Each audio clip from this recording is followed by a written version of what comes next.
Le Fil Info. Ici Zach Langlois et voici votre fil d'actualité de l'Association des radios communautaires de l'Ouest et des Territoires. Le Conseil des écoles fransaskoises a offert des rabais pour attirer des jeunes de l'étranger. Le recrutement à l'étranger est l'une des priorités du Conseil des écoles fransaskoises, notamment dans le but d'accroître le nombre d'inscriptions à l'école secondaire Mathieu de Gravelbourg. Pour y arriver, l'organisme a offert des rabais à des élèves de l'international en 2022 et en 2023. Le montant de ces rabais demeure toutefois incertain. D'après les formulaires d'inscription internationale du Conseil des écoles fransaskoises de septembre 2021, chaque élève étranger devait débourser 10 600 $ pour suivre des cours en présentiel. En y ajoutant les services de résidence, le montant total s'élevait à 17 600 $ par année. Or, en 2022 et en 2023, la division scolaire francophone a offert des rabais sur les droits de scolarité afin d'attirer des jeunes de l'étranger à venir étudier à Gravelbourg. Selon le Conseil des écoles fransaskoises, ces rabais ne concernaient que les élèves de Burkina Faso. Le directeur de la vie étudiante à l'école Mathieu, Claude Jean Harel, affirmait en septembre 2023 que ces rabais s'appliquaient aux droits de scolarité et qu'ils n'avaient été offerts que pour l'année 2022-2023. Seuls les élèves du Burkina Faso en ont profité, précise M. Harel. Selon ce dernier, 9 élèves burkinabés ont bénéficié d'un rabais de 50% sur leurs droits de scolarité, ce qui équivaut à une réduction de 5 200 $. Ces rabais ne seraient toutefois plus offerts, sauf pour les élèves qui étaient déjà inscrits en 2023 et qui débutent leur scolarité en 2024. Par ailleurs, selon les nouveaux formulaires mis à jour en janvier 2024, les droits de scolarité pour les élèves étrangers sont maintenant de 22 600 $ avec le service des résidences et de 15 400 $ sans résidence. Un compte-rendu de rencontre de janvier 2022 obtenu grâce à une demande d'accès à l'information montre que c'est l'ambassade du Burkina Faso à Ottawa.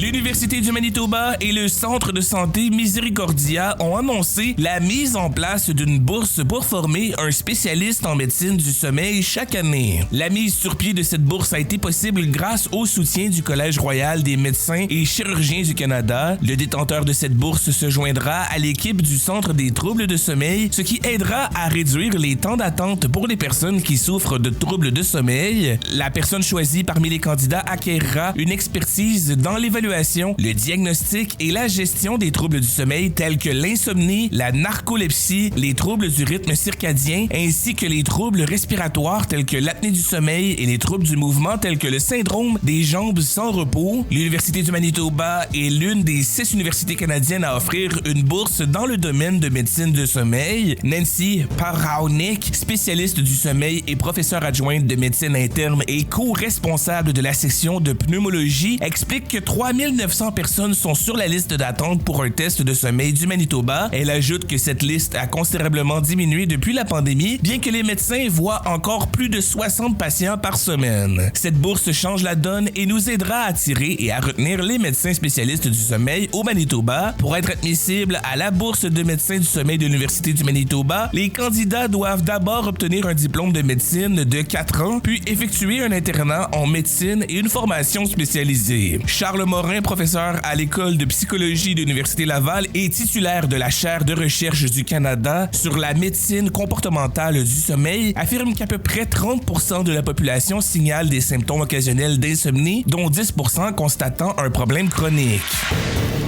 Les enseignants tirent la sonnette d'alarme en raison de la violence en milieu scolaire. La violence en milieu scolaire continue de préoccuper grandement les enseignants et les directions d'école, selon une étude de l'Association des enseignants de l'Alberta. La moitié des enseignants et les 3/4 des directeurs et directrices d'école interrogés disent avoir subi de la violence verbale, psychologique et même physique au travail, notamment depuis la fin de la pandémie. Ces constats proviennent d'un sondage mené par l'Association des enseignants de l'Alberta auprès de plus de 2000 de ses membres. Ce n'est pas correct et cela ne doit pas être accepté dans nos écoles et nos classes, soutient le président de l'Association des enseignants de l'Alberta, Jason Schilling. Cela dérange l'apprentissage des enfants dans toutes les classes. Il dénonce aussi l'influence des guerres culturelles sur les élèves. Les enseignants affirment que l'identité de genre, l'appartenance ethnique et la pandémie de COVID-19 sont les principales sources de propos haineux ou dégradants de la part des élèves. Le gouvernement et les conseils scolaires doivent agir rapidement sur ces dossiers, estime Jason Schilling, qui ajoute que cela passe notamment par une augmentation du financement des écoles publiques. Selon lui, cela permettrait de réduire la taille des classes et de mieux soutenir les élèves ayant des besoins comportementaux complexes pour que ces besoins ne se transforment pas en forme de violence. L'Association des enseignants de l'Alberta propose notamment d'offrir aux enseignants une formation complète sur la gestion des comportements violents, un soutien aux victimes et un effort concerté pour favoriser l'inclusion et le respect dans les établissements scolaires. De son côté, le ministre de l'Éducation Dimitrios Nicolaides reconnaît que les classes sont de plus en plus complexes et rappelle qu'il a annoncé des sommes pour embaucher du personnel supplémentaire dans les prochaines années. La Colombie-Britannique demande une enquête sur un cabinet qui administre des subventions de Clean BC. La ministre de l'Énergie, des Mines et de l'Innovation faible en carbone de la Colombie-Britannique, Josie Osborne, demande au vérificateur général Michael Pickup d'enquêter sur le cabinet comptable MNP engagé par la province pour administrer certaines subventions du programme Clean BC. Josie Osborne affirme que son ministère a reçu de nouvelles informations qui l'ont poussé à demander une enquête indépendante concernant MNP. Le bureau du vérificateur général attend la demande officielle. Cette enquête se concentrerait notamment sur deux programmes financés à travers la taxe provinciale sur le carbone, le Commercial Vehicle Innovation Challenge et le Advanced Research and Commercialization. La ministre de l'Énergie affirme qu'elle partagera toutes les informations qu'elle a reçues depuis les 6 dernières semaines avec le vérificateur général, mais n'a pas voulu partager avec les journalistes celles reçues cette fin de semaine qui l'a poussé à réclamer une enquête indépendante. La semaine dernière, l'opposition officielle BC United a déposé à l'Assemblée législative une motion demandant une enquête indépendante sur des possibles conflits d'intérêts liés à MNP. Selon la motion, le cabinet comptable octroie certaines subventions provinciales pour des projets de véhicules électriques et il offre ses services pour aider les compagnies à recevoir des subventions du gouvernement provincial. Le possible conflit d'intérêts selon les partis de l'opposition serait donc si MNP aide une compagnie à recevoir une subvention qu'il administre. De plus, le député de BC United, Todd Stone, a affirmé en chambre que MNP exigerait des frais de 20% sur les subventions aux compagnies qu'ils aident. Cette motion a été soutenue par les deux autres partis de l'opposition, les Verts et les conservateurs. Elle a été défaite puisque le nouveau Parti démocratique détient la majorité en chambre.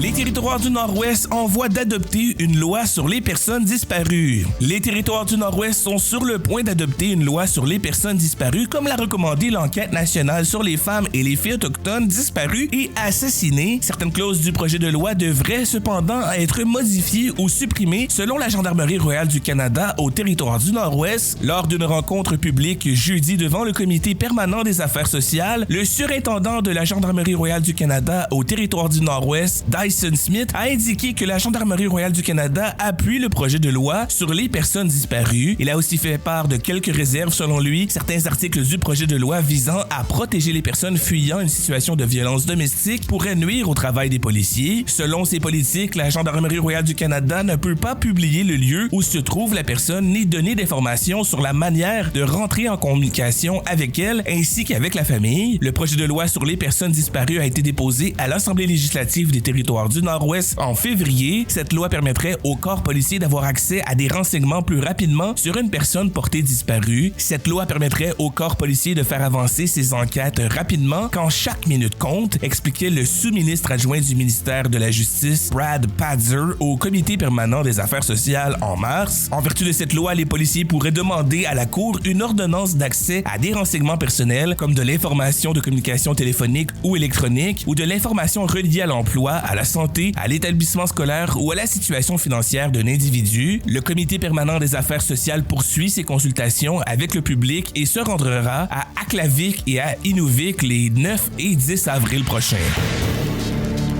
Un tout nouveau programme de formation dans la main-d'œuvre émerge dans la région du Nunavut avec pour objectif d'intégrer 90 Nunavummiut dans les nombreux projets de construction de logements prévus dans la région au cours des années à venir. Il y a 2 ans, le gouvernement du Nunavut a annoncé son ambitieux plan de construction de 3000 logements d'ici 2030. Cependant, ce secteur est fortement touché par une pénurie de main-d'œuvre aggravée par le fait que cette dernière a tendance à être recrutée dans le sud du pays. Ce nouveau programme de formation bénéficiera bénéficiera d'un financement de 4,9 millions de dollars grâce à un partenariat entre les sociétés de formation Makigiakta Inuit Training Corporation et la société de construction développement NCC. Aluki Kotierk, président de l'organisation Inuit Nunavut Tongavik Inc. et également président de Mikigiakta Inuit Training Corporation, souligne que ce programme répond à un besoin urgent dans la région. Harry Flaherty, un des directeurs de la société de développement NCC, met en lumière le fait que ce programme sera progressivement déployé dans différentes communautés du territoire au fil des années. Pour la première année, les communautés d'Arctic Bay, Tarviat,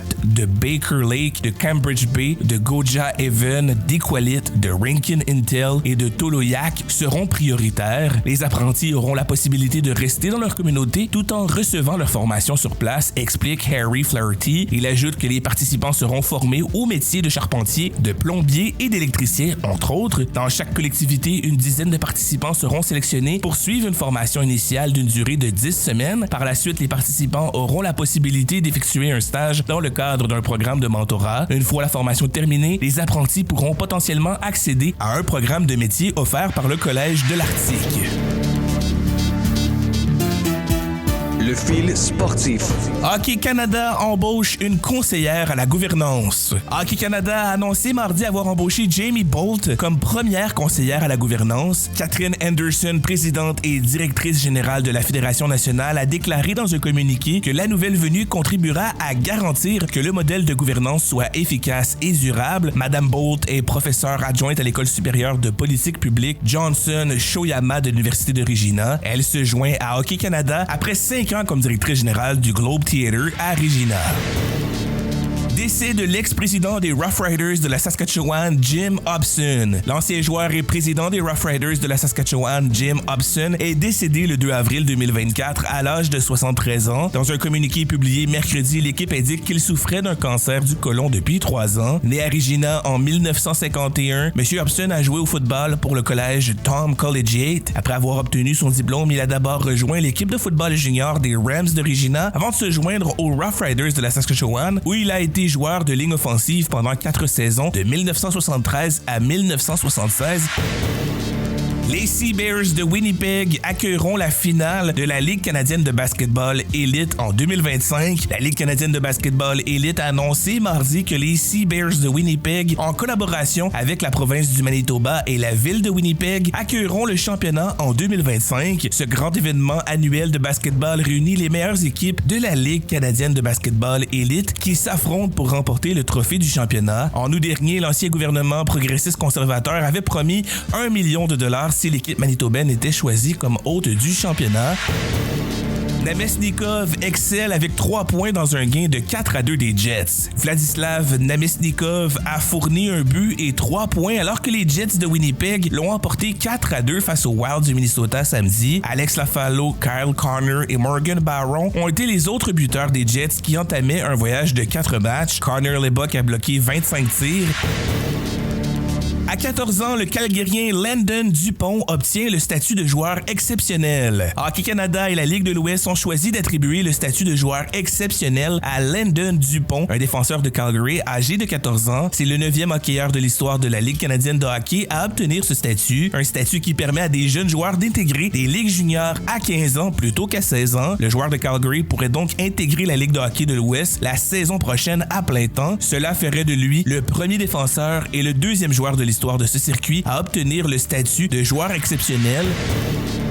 La Ligue nationale de hockey a imposé une amende maximale de 5 000 $ américains à l'attaquant des Oilers d'Edmonton, Evander Kane, pour avoir donné un coup de bâton à l'attaquant des Flames de Calgary, Dryden Hunt, samedi soir. L'incident est survenu à 3 minutes 46 secondes de la 2e période. Evander Kane a écopé d'une pénalité mineure pour avoir cinglé. Il s'agit d'une 2e amende imposée à Kane cette saison, après qu'il eut été soulagé de 25 000 $ pour conduite antisportive. Les Oilers entament mercredi un séjour de 4 matchs à domicile en se mesurant aux Golden Knights de Vegas.